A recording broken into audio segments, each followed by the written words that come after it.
The rule is, do not use AI too early. Define too early. The guide suggests you need at least 20 to 30 pieces of content, sticky notes, comments, whatever, before the AI is actually useful. Why is that?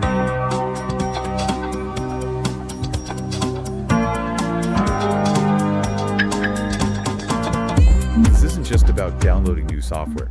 It's a shift in mindset. Okay. It's moving away from static text like Word docs and bullet points and into these shared, persistent digital spaces. It's about changing how we think together. And to keep us grounded, this is a beginner's guide. So for everyone listening, you don't need to be a tech wizard. If you can drag and drop a file, you can do this. Absolutely. So let's open up the toolkit. The first tool in our arsenal is Miro. How does the guide actually define it? They call it an infinite whiteboard. But honestly, I think that analogy, it kind of undersells it a bit. How so? Well, think about a physical whiteboard. It has edges, right? You run out of space. You end up writing tiny in the corner. Exactly. And crucially, it's ephemeral. Once the meeting ends, someone comes in, wipes it down, and the idea is just gone. Right. Or you write, do not erase in big letters, and it gets erased anyway. Precisely. It's temporary. Miro takes that concept and puts it in the cloud, but it removes the physics. It is infinite. You can scroll forever, and it's persistent.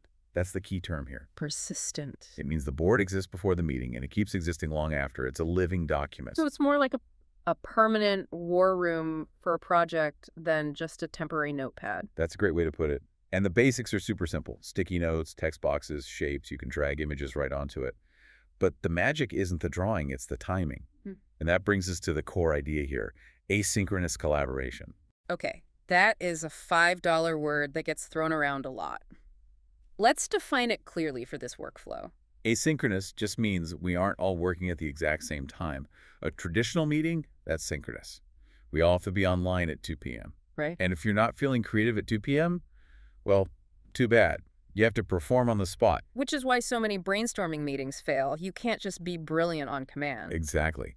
Asynchronous work in Miro disconnects the what from the when. You create what the guide calls a persistent strategy board. And you don't just send a link to a blank void that's intimidating. Right, you have to set it up. You set up a structure, you create headers, ideas, risks, questions. You make a space that invites people to contribute. And there is one specific tip on setup that I thought was just genius in its simplicity. The instruction box. Yes, it seems so obvious, but people forget it all the time. You have to add a text box at the top that's like a tour guide. Welcome to the board. Grab a sticky note, add your ideas here by Thursday at 5 p.m. You're giving permission and direction. Okay, let's make this concrete. The guide outlines a Monday to Friday workflow that delivers that 40% time savings. Walk us through it. Okay, let's paint the picture. It's Monday morning. In the old world, the manager calls a 1-hour kickoff meeting. Ugh. Everyone sits there, listens to the manager talk for 40 minutes, maybe 2 ideas get thrown out, and that's it. 10 hours of collective time just burned. Painfully accurate. And the best ideas always come to you 5 minutes after the meeting ends. Always. So in the Miro workflow, on Monday, the manager just creates the board, posts the prompt, we need feature ideas for the new launch, sends the link. That's it. Monday's done, no meeting. And then the middle of the week? From Monday afternoon through Wednesday, the team works asynchronously. This is the magic. You might have your best idea while walking the dog. Great. You log in, drop a sticky note, log off. I love this because it really democratizes the process. In a live meeting, the loudest person usually wins. Or the highest paid person, the hippo effect. Right. But on a board, a sticky note from an intern looks exactly the same as one from the CEO. It flattens that hierarchy. It really does. It focuses on the idea, not the person. So, we've brainstormed all week. It's Thursday. What happens? Thursday is for the manager. They go in, review the board, maybe ask a few clarifying questions in the comments. They're just getting a sense of where the team's head is at. And Friday is the payoff. Friday is a 30-minute meeting, not an hour. 30 minutes. And here's the crucial difference. You are not generating ideas in this meeting. You are deciding on them. The work is already there. That sounds like nirvana.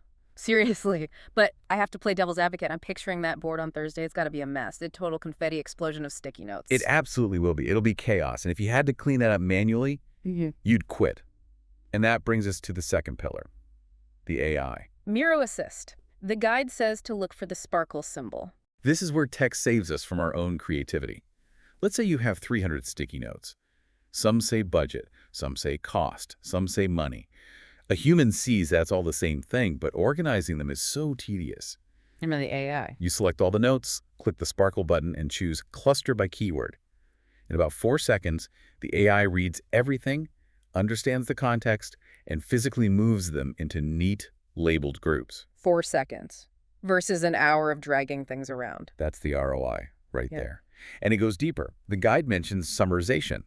An exec doesn't want to read 300 sticky notes. They just don't have time. You can ask Miro Assist, summarize the top 3 concerns from this board, and it generates a clean, bulleted list for you instantly. And it can turn stuff into frameworks too, right? Yes, you can take a messy list and just ask the AI to convert to a Kanban board. It takes the noise and finds the signal. However, the source material had a very specific warning, a golden rule for using the AI. And I think this is really important because we tend to expect these tools to be magic wands.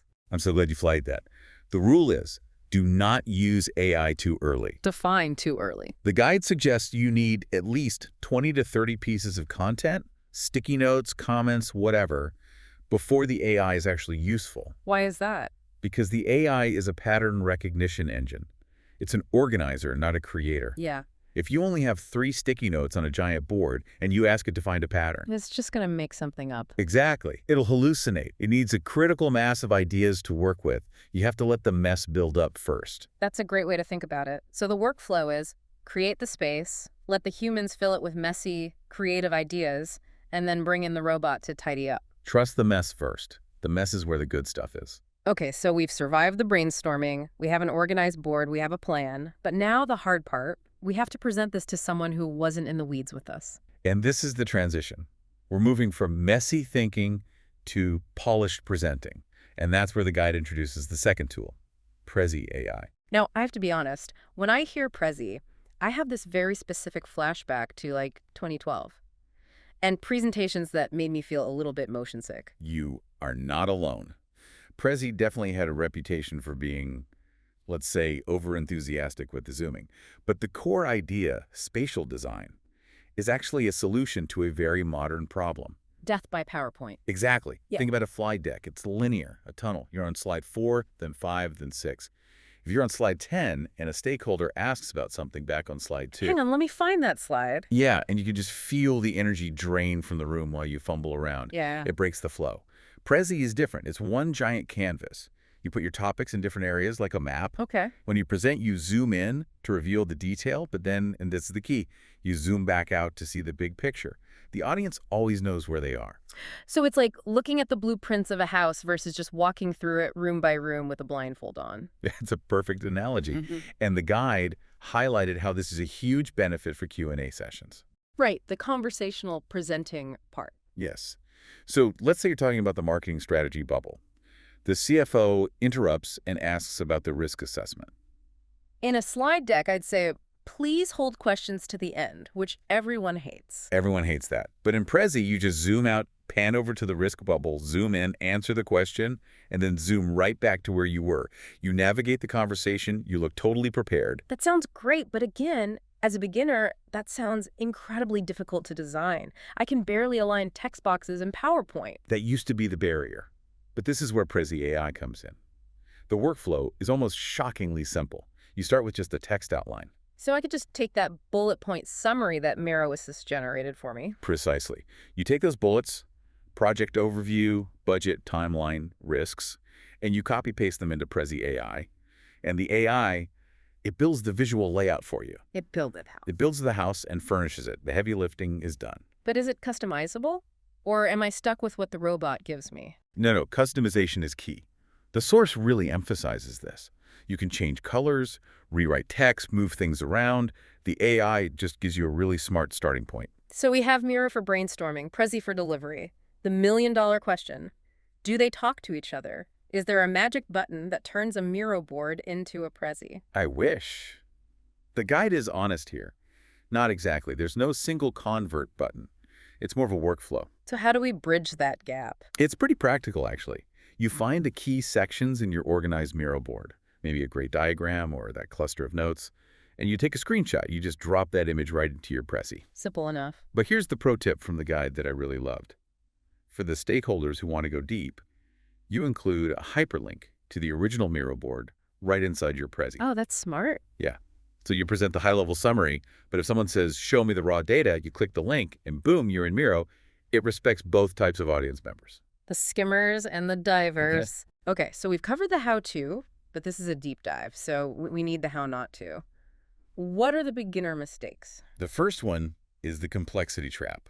When you get an infinite canvas, the temptation is to use, well, infinity. You build a massive, sprawling kingdom of ideas, a labyrinth. Right, and then your team gets lost and overwhelmed.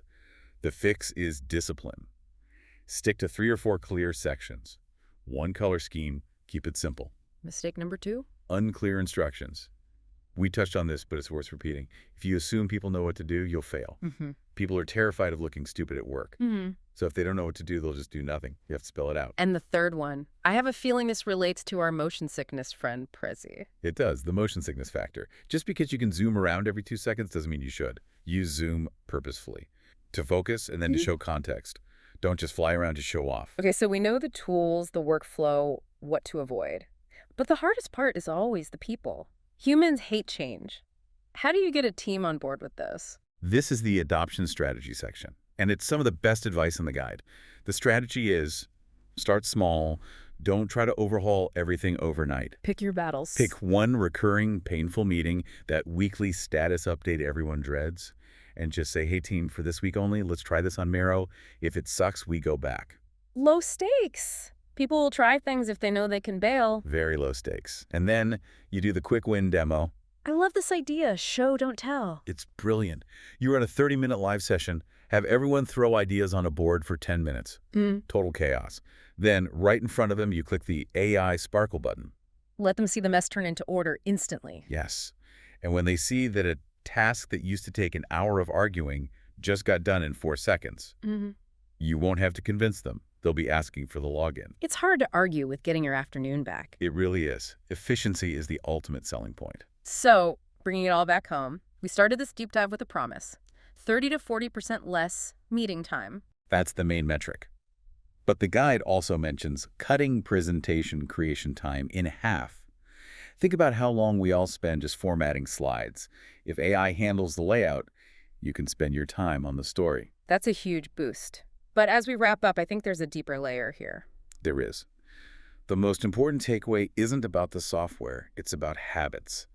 These tools, they aren't magic, they're disciplines. What do you mean by that? Well, writing something down on a sticky note requires more thought than just blurting it out.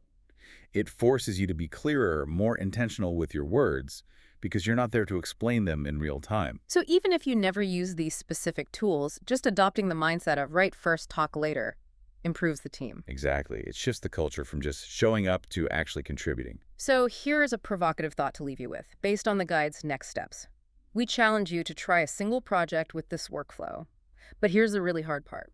Resist the urge to organize. Ooh, that is tough for the type A personalities out there. Let the ideas pile up on the board for 3 full days. Don't touch them. Don't straighten them out. Let the chaos build. Then, and only then, use the AI. See if that chaos actually produces better, more diverse ideas than if you had tried to structure it from the very beginning. I love that. Trust the mess, then trust the process. That is it for this deep dive into visual collaboration. Go forth, reclaim your calendar, and maybe, just maybe, delete a few of those recurring meetings. We will see you next time. Thanks for listening.